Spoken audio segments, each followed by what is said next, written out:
Could Meghan Markle have a brain disorder? Hello and welcome to the channel. Have you ever wondered after the fact if that family member or friend that you had found difficult had in fact a medical problem? Not just psychological or psychiatric, but a physical medical problem. Has it in fact been diagnosed after you suffered years with this person? Perhaps blaming them for their bad behavior, perhaps even separating yourself from them. Does this realization make you feel guilty now? See, the title of this video is not clickbait. As a doctor, I see all kinds of strange behaviors later being attributed to a specific medical problem.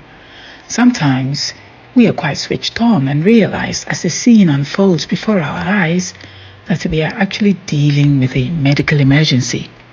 Let me tell you a little medical story. This actually happened to me, or rather to a patient of mine, but I witnessed it. As a cardiologist in a major London hospital, I once got a distress call from the pacemaker technicians who urgently requested a doctor's presence. A man in his 70s had turned up as planned for his pacemaker check. He had had his pacemaker for years, and it was functioning very well. This was just a routine check. He came alone, as he always did. He was a well-known guy to the whole team, a very pleasant and relatively fit 70-year-old. This time, however, as soon as he walked in the door, the team immediately knew something was wrong. He walked in aggressively, he started shouting at everyone, even throwing things around. It was quite a battle even to just get him to sit down and have his pacemaker check.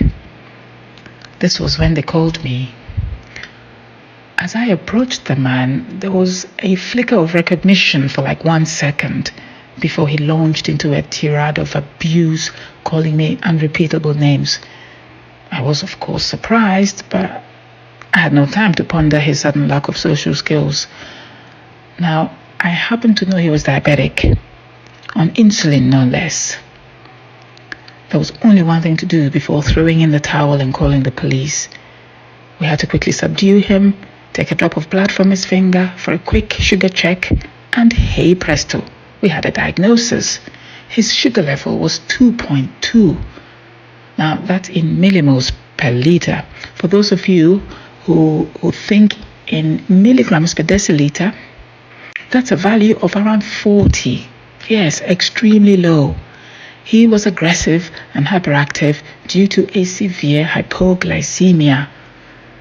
He had probably accidentally overdosed on his insulin, or he may have missed a meal and still taken his insulin and his other medications. He was close to a hypoglycemic coma, which is the next step after the aggressiveness. The point I'm making here is this man, who was normally a civil man, a very well-liked man, a model patient in fact, had come perilously close to getting himself arrested after his previously unrecognized medical emergency. A little sugary snack for him and he was back to his usual self. All recall of the names he'd called us gone forever. I recently came across a neurodegenerative diagnosis that I think will soon enough become the new Alzheimer's in terms of popularity. I suppose that's a bit of a morbid word to use, but familiarity, shall we say, with the illness. Familiarity. After reading this article in a non-medical journal, my interest was already piqued. Before news of a celebrity being diagnosed with it hit, I have previously done a video on Wendy Williams and her public battle with Graves' disease. Now, I shall put that video at the end of this video in case you have not seen it yet. Unfortunately, she has now also been diagnosed with frontotemporal dementia, or FTD, the same neurological or neurodegenerative condition that the actor Bruce Willis suffers from. shall endeavor to do a video on this illness in the near future on this channel. Why is FTD tickling my curiosity bone? Well, I'll tell you, like most degenerative conditions, of which there are many, and include illnesses like Parkinson's disease, Lewy body dementia, of course Alzheimer's dementia, Huntington's chorea, motor neuron disease, multiple system atrophy, progressive supranuclear palsy, the list goes on. There is often an element of a personality change as part of this illness, and usually actually preceding the more physical characteristics or the more physical symptoms of the illness.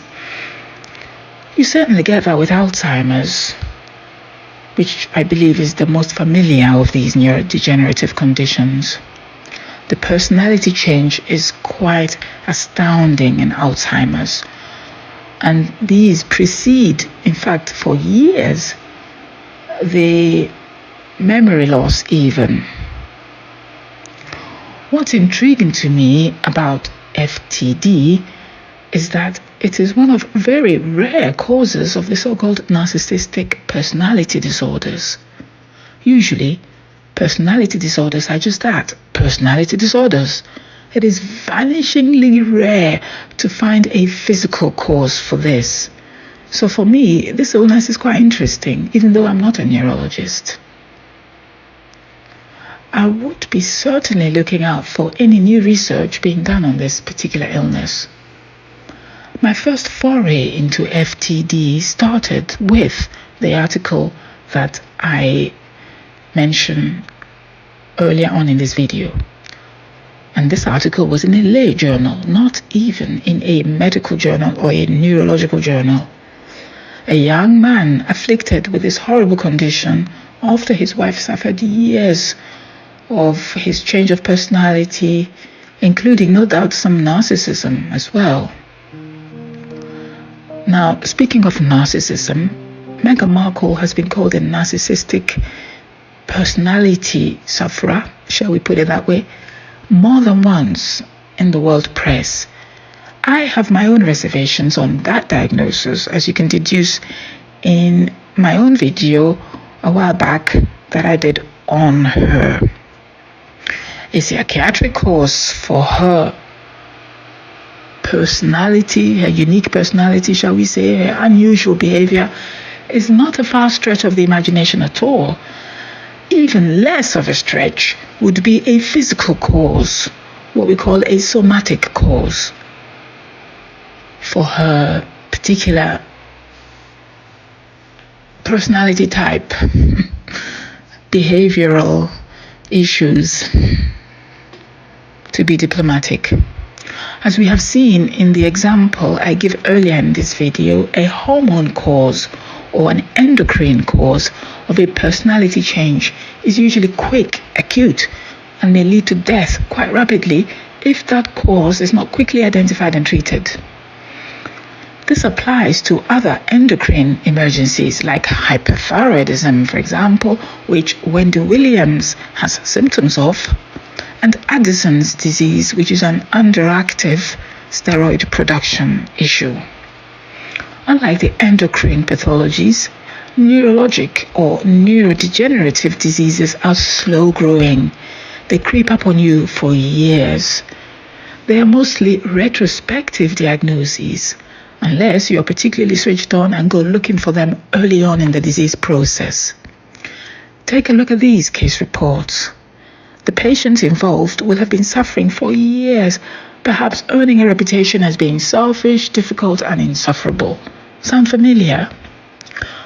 I simply ask myself, should people with narcissistic personality disorders be brain scanned as a routine? Where do we even draw the line between a narcissistic personality and a narcissistic personality disorder anyway? There are 2 points of interrogation for me with these case reports that I present to you. The conclusion is that people or patients with personality disorders may end up with dementia, particularly frontotemporal dementia. But another pertinent question for me is Is the personality disorder itself a marker for the later presenting dementia? Does one simply precede the other in a linear fashion? I don't know. I'm just simply asking questions here. I'm thinking aloud. What do you think? Am I making something out of nothing? Or am I onto something here? Let me know your thoughts in the comments, please. I appreciate it. Until next time, stay healthy. And if in doubt about any medical issue, please feel free to ask a doc.